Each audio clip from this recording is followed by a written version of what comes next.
சிறந்த சிறுகதை தொகுப்பு. ஏவி ப்ளீஸ். சிறந்த சிறுகதை தொகுப்பு ஆபேரியின் ஒரு கற்றை மயிர். ஹெர்ஸ்டோரிஸ் அமைப்பு கடந்த வருடம் நடத்திய சிறுகதை பயிற்சி பட்டறையில் பட்டை தீட்டப்பட்டு உருவான நம்பிக்கை தரும் வார்ப்புகளில் ஒருவர் ஆபேரி. அமைதியான கடலை நம்ப முடியாது என்பார்கள். அப்படியொரு அமைதியிலிருந்து உருவான புயலே ஒரு கற்றை மயிர். நகர மத்திய தர குடும்பங்களின் மூலைகளில் மறைக்கப்பட்ட வலிகளை, பாலின அரசியலை, பெண்களின் உள் நெருக்கடிகளை எளிய நடையில் ஆழமான மொழியில் சொல்கிறது ஆபேரியின் இந்த சிறுகதை தொகுப்பு. ஒரு குறுகிய வரியில் ஒரு பாத்திரத்தின் வாழ்நாள் முழுவதையும் காட்டுவது இவரது மொழியின் வலிமை.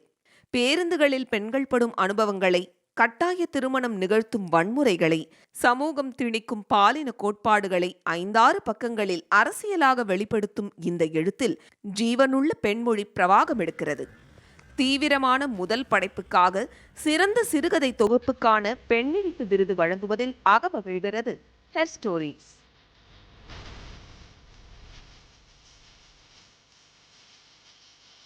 பரிசை வழங்குவதற்காக சிறப்பு விருந்தினர் தோழர் ரமாதேவி அவர்களை மேடைக்கு அழைக்கிறோம். அடுத்ததாக கொடையாளர் கல்பனா.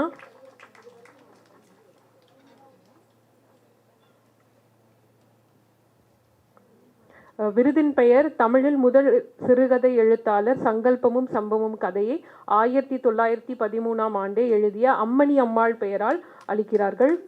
தோழர் கல்பனா.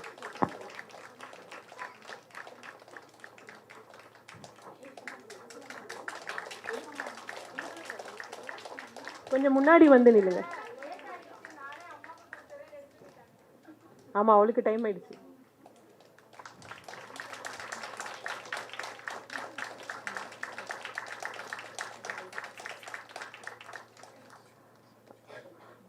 ஆபேரிக்கு ஒரு கேள்வி.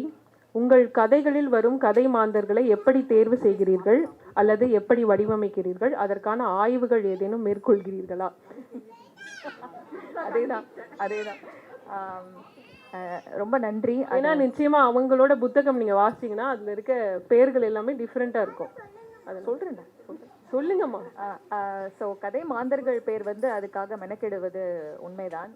நான் கதையை எழுதிட்டு அதுக்கப்புறமேட்டுக்கு மாந்தர்களை சில சமயம் ஃபிட் பண்ணது உண்டு. எனக்கு என்னன்னா, ஒரு சூழல், இப்போ நம்ம ஒரு நவுன் வச்சு தான் எப்பயுமே யூஸ்வலாக பேரை நாம் வைக்கிறோம். பட் நான் என்னன்னா, ஒரு சூழலை யோசிச்சு அந்த சூழலுக்கு ஏற்ற மாதிரி ஒரு தமிழ் வார்த்தையை நானே கிரியேட் பண்ணி வைக்கிறேன். உதாரணத்துக்கு, ஒரு மாற்றத்தை நிகழ்த்த வேண்டிய ஆசைப்படுகிற ஒரு பெண்ணுக்கு நிகழ்யா அப்படின்னு ஒரு பேர் வைக்கிறேன். ஸோ அந்த சிச்சுவேஷன் பேஸ் பண்ணி தான் நேம் பண்ணுறேன். நன்றி. நன்றி தோழர். அப்புறம் தோழர் ரமாவுக்கு ஒரு கேள்வி இருக்கு. என்னன்னா, சமூகம் தடை செய்யப்பட்டவை, டேபு அப்படின்னு கருதும் விஷயங்களை பற்றி எழுதும்போது உங்களுக்கு தயக்கம் இருந்ததுண்டா? தோழர்கள் அனைவருக்கும் இனிய மாலை வணக்கம். எப்பயும் ஹெர்ஸ்டோரிஸ் நிகழ்வு எல்லாத்துலேயுமே நான் கலந்துக்கிடுவேன். பெரும்பாலும் 1-2 தவிர 10 மணிக்கு பஸ்க்கு டிக்கெட் போடுவேன். ஒரு நாள் கூட நான் நிகழ்வு முடிகிறது வரைக்கும் இருந்ததில்லை. அதனால் அதை உடைக்கணுங்கிறதுக்காக இன்றைக்கி 11 மணிக்கு டிக்கெட் போட்டிருக்கேன்.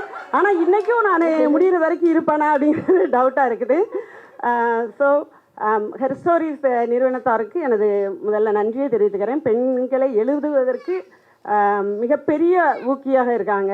அது மட்டுமல்ல, மீன்பிடிக்க கற்றுக் கொடுக்குறது மாதிரி சிறுகதை பயிற்சி பட்டறைகளும் அவ்வப்போது வைக்கிறாங்க. அதில் என்னோட பேட்ச்மேட் தான் இவங்க பாஸ் பண்ணி இன்றைக்கி டிஸ்டிங்ஷன் வாங்கி புக் வெளியிட்டாங்க. நான் இன்னும் ஒரு எழுத்து கூட எழுத தொடங்கலை. அவங்க வாங்குறது நமக்கே வாங்குற மாதிரி வாங்கின மாதிரி இருக்குது. அதுதான் ரொம்ப சந்தோஷமாக இருக்குது. சந்தோஷப்படுறோம், முழுமையா சந்தோஷப்படுறோம். டேபுன்னு சொல்ற விஷயங்களை பத்தி நீங்க எழுதும்போது என்னைக்காவது அதுக்கு தயக்கம் இருந்த மாதிரி ஃபீல் பண்ணிருக்கீங்களா? இல்லை, எனக்கு அப்படி ஒன்றும் பெரிய தயக்கம்லாம் இருந்தது இல்லை.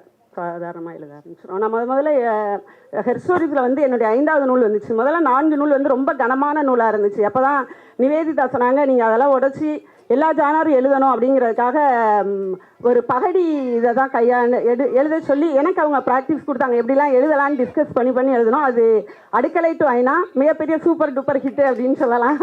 பல விருதுகளை வாங்கிச்சு. மீண்டும் இந்த கடந்த வாரம் ஹெர்ஸ்டோரிஸினுடைய வெளியீடான எனது போர்களின் தேசத்தில் அரசு விருதுக்கு தேர்வாகி எனக்கு மிகப்பெரிய அங்கீகாரத்தை கொடுத்துருக்கு. அதுக்கு ஹெர்ஸ்டோரிஸ்க்கு எனது நன்றிகளை தெரிவித்துக் கொள்கிறேன். ரமாதேவி தோழர் ட்ராவல் பண்ணி எழுத ஆரம்பிச்சிட்டாங்க. இந்த பரிசு பணத்தையும் என்னோட பொண்ணு வாங்கி பத்திரமா எப்படி போட்டாங்க, அடுத்த டிராவல் போயிட்டு வந்து அடுத்து எழுதுறதுக்காக. இந்த அப்ரோச் எங்களுக்கு பிடிச்சிருக்கு. அடுத்ததாக கொடையாளருக்கு இந்த விருதை இந்த பெயரில் வழங்க நீங்கள் நினைத்ததற்கான காரணம் என்ன? வாழ்க்கையில முன்னுக்கு வாங்க, முன்னுக்கு வந்துட்டீங்க, ஸ்டேஜ்ல முன்னுக்கு வாங்க. தோழரே வந்து சொல்லிட்டாங்க, அம்மணி அம்மாள் ஏன் அவங்க சிறுகதையில முதல் பெண் சிறுகதை எழுத்தாளராக இருந்திருக்காங்க. நமக்கு பொதுவாக வந்து கல்வி புலங்கள்ல முதல் சிறுகதை எழுத்தாளர் அப்படின்னா வந்து வாவே சுப்பிரமணியரோட குளத்தங்கரை அரச மரம் தான் சொல்லுவாங்க. கல்வி புலத்திலிருந்து எல்லா இடங்கள்லையுமே வந்து ஒரு முதல் அப்படிங்கிற இடத்துல வந்து உளவியலோட தந்தை, நாடகத்தின் தந்தை, இதழியலின் தந்தை அப்படின்னு ஆண்கள் தான் மையப்படுத்திட்டு வந்திருக்காங்க. ஹெர்ஸ்டோரிஸ் மாதிரியான பதிப்பகங்கள், நிவேதிதா லூயிஸ் போன்றவர்கள் வந்து அந்த முதல்ல பண்ணது பெண்கள், ஆண்களோட வரலாறுகளாக எழுதப்பட்டிருக்கு. அதெல்லாம் போலிகள், புரட்டுகள் அப்படின்னு சொல்லிட்டு முதல் பெண்கள், மொழிப்போர்ல பெண்கள் அப்படிங்கிறதுக்கான அங்கீகாரத்தை அந்த காலகட்டத்தில் இருந்த வரலாற்றை உண்மையாக எழுதுவதிலிருந்து இன்னைக்கு அலைஸ் தோழர், அதுக்கப்புறம் என்னுடைய முதல் புத்தகமும் ஹெர்ஸ்டோரிஸ் பதிப்பகத்தில் வந்துச்சு. நானும் பெண்ணெழுத்து பயிற்சி பற்றையில் பயிற்சி எடுத்திருக்கிறேன். இப்படி இருக்கிறப்ப இந்த தருணம் வந்து வரலாற்றில் ஒரு மறைக்கப்பட்ட பெண் எழுத்தாளர்களையும் மீட்டிருக்கு. இன்னைக்கு வருகிற இளம் எழுத்தாளர்களுக்கும் ஹெர்ஸ்டோரிஸ் வந்து ஒரு இடம் அமைத்து கொடுத்திருப்பதற்கு நன்றி கூறி நன்றி தோழர். நன்றி. நன்றி. ரமாதேவி தோழரை மேடையில் இருக்குமாறு கேட்டுக்கொள்கிறோம் அடுத்த பரிசுக்காக. அடுத்த பரிசு